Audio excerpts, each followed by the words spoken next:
There was a time he would have bled for people without them even asking. He would have run to their storms without thinking about his own rain. He gave his laughter while swallowing his sadness. He made sure everyone else was okay, even when he wasn't.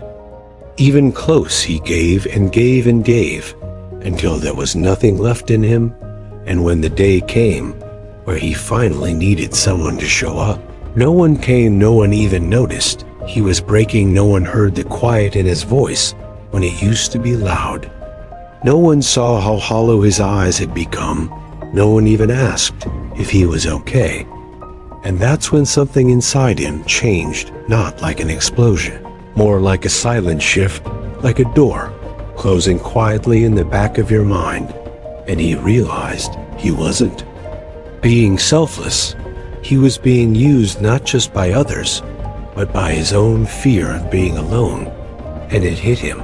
He had taught people how to treat him by always putting them first. He remembered how he had begged people to stay without using words, how he had done everything right only to be left behind, how he gave pieces of himself so they could feel whole while he felt emptier every day.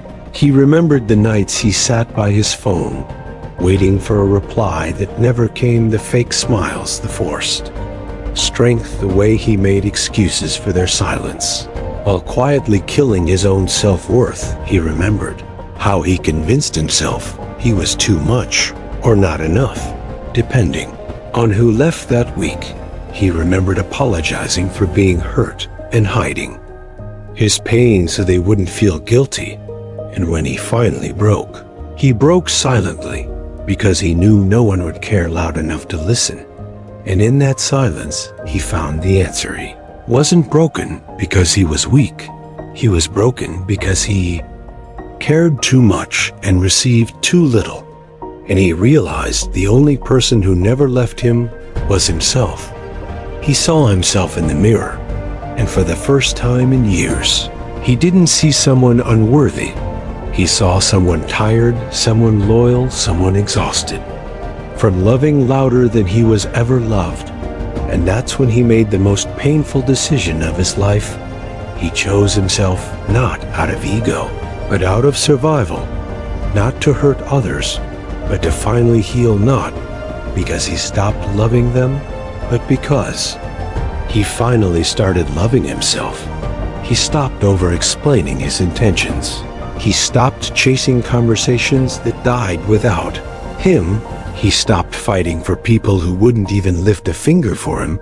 He stopped watering relationships that only drained him. And he sat in that loneliness. And instead of running from it, he listened to it. He let it teach him what he truly deserved. He let it hurt, and he let it cleanse him like fire burning through dead wood. He let it make him new, not bitter but wiser, not colder but clearer, not heartless but finally whole. World noticed the difference. They said he changed. They said he stopped caring. They said he wasn't the same. And he smiled because for once they were right. He wasn't the same man who used to beg for crumbs of affection. He wasn't the same man who feared being alone, so he accepted being disrespected. He wasn't the same man who needed validation from people who never saw his value. No, now he walked differently. Not with pride, but with peace. Now he spoke less, but meant more. Now he trusted slower, but loved deeper. Now he knew that anyone who deserved a place in his life would never make him feel like a burden in theirs. And when people came back, when they remembered how soft his heart was, when they missed the version of him that would have done anything for them, he didn't lash out. He didn't seek revenge. He simply didn't open the door because he knew those same people would just leave it swinging again. And he had spent too many nights cleaning up the damage from people who never stayed long enough to see the mess they made. He remembered how much it hurt to be forgotten by people he would have died for. And now he wasn't dying for anyone. He was living for himself. He started to rebuild his soul like a man patching holes in a sinking ship, no longer waiting for rescue.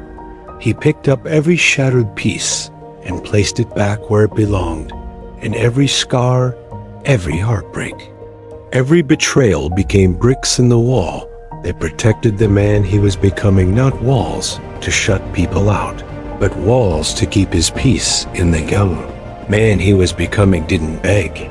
He didn't chase. He didn't cry over closed doors. He knocked once. And if there was no answer, he moved on with silence and dignity. The man he was becoming didn't give endless chances to people who had shown they'd waste them. He didn't argue to be understood by those committed to misunderstanding him. He didn't lose sleep over people who slept peacefully after hurting him. He didn't romanticize loyalty from those who never even showed up.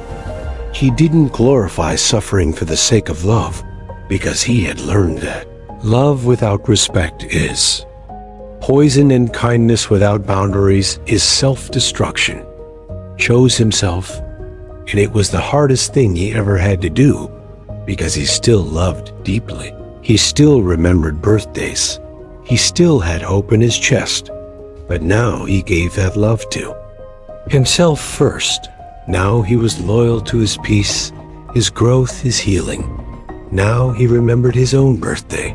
Now he celebrated his own wins.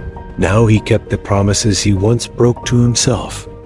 And in that space, in that sacred quiet space where he put his heart back together, he found a kind of strength no applause could give him and no betrayal could take away. They still talk about him, some with confusion, some with guilt, some with regret. They wonder why he doesn't reach out, why he's so distant, why he seems like a ghost of the man they once knew.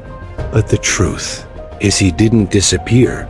He simply became too whole for the places that once broke him too, healed for the hands that once dropped him, too focused to look back at the chaos that used to consume him. And they'll never understand the nights he sat alone rewriting the narrative of his life. They'll never understand how hard it was to unlove the people he once saw as family, how it almost killed him to finally stop giving. They'll never see the tears that fell behind the closed doors, or the silent breakdowns between his smiles. But he knows, and that's enough, because now when he walks into a room, he brings his peace with him, not his wounds. Now when he listens, he doesn't absorb the chaos. Now when he speaks, it's not to prove himself, it's to protect his energy. Now when he loves, it's not to fill a void, it's to share an overflow. And if someone walks away, he doesn't run after them. He doesn't collapse. He doesn't question his worth. He simply whispers thank you and lets the door close gently.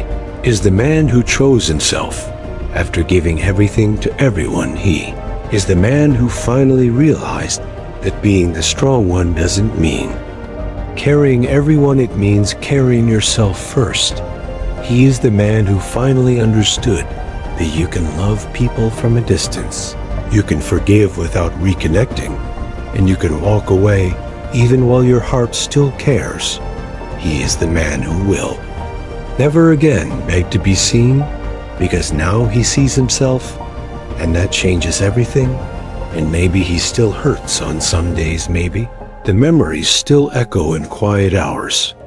Maybe he still wonders why people he loved so hard loved him so little, but he doesn't let that stop him anymore, because now he doesn't need closure. He doesn't need explanations. He doesn't need apologies that never came. He just needs his own truth, and he holds that truth like armor. He wears it without shame. He is not the man they used to know. He is not the boy who broke for everyone else. He is not the soul that begged for scraps. He is the man who rose from his own ashes, who chose healing over history and peace over people.